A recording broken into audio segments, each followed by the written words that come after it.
Nous allons maintenant représenter ces informations sous la forme d'un diagramme circulaire. Alors on part du fichier précédent. Il n'est pas nécessaire d'effacer le précédent diagramme, il suffit de cliquer dessus et puis de le décaler sur la droite.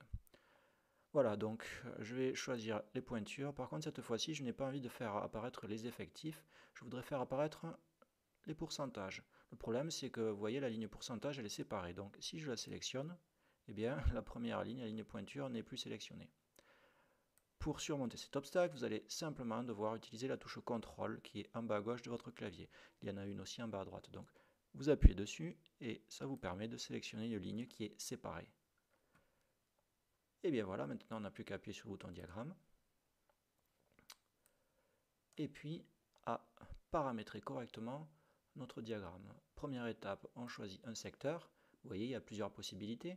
Tiens, je vais faire preuve d'un peu d'originalité et choisir 3D. Deuxième étape, série de données en ligne, puisque ce sont des lignes que j'ai sélectionnées. Puis première ligne comme étiquette. Est-ce qu'on veut la première ligne comme abscisse? La première ligne, c'est les pointures. Alors je vais dire oui, mais vous allez me dire, mais il n'y a pas d'abscisse, là c'est un diagramme circulaire. Et vous avez raison. Mais pensez bien que quand on fait un diagramme ou un graphique, les abscisses, c'est ce qui permet de dire, tiens, je représente l'effectif en fonction de la pointure. Ici, je veux que les secteurs soient faits en fonction des pointures aussi.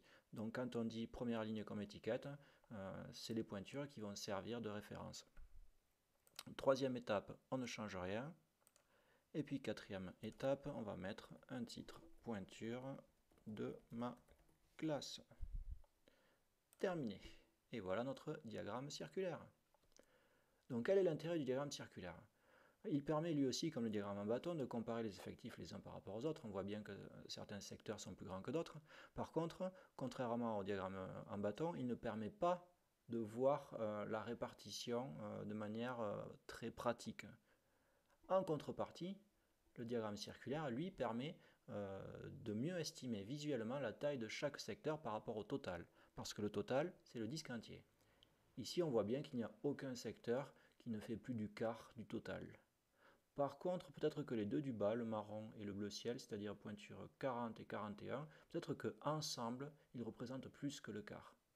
Mais c'est difficile à voir ici parce que j'ai choisi l'option 3D et au final, on peut voir qu'elle n'est pas forcément très judicieuse. Allez, à vous de jouer.